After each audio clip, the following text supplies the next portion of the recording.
ସମସ୍ତେ କହନ୍ତି ସତିଆ ଭାତ ଛାଡ଼ିଦବ ପଛେ ହେଲେ ଏଇ ଗୌତମର ସାଙ୍ଗ ଛାଡ଼ିବନି।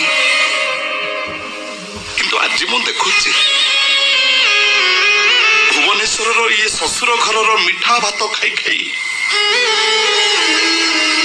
ମୋ ସତିଆ ମୋ ସାଙ୍ଗ ଛାଡ଼ି ଦେଇଛି। ମୋ ସାଙ୍ଗ କଥା ଗୋପା କଥା ମୁଁ କାହାରି କଥାକୁ ବିଶ୍ୱାସ କରୁନଥିଲି, ହେଲେ ଆଜି ଦେଖୁଛି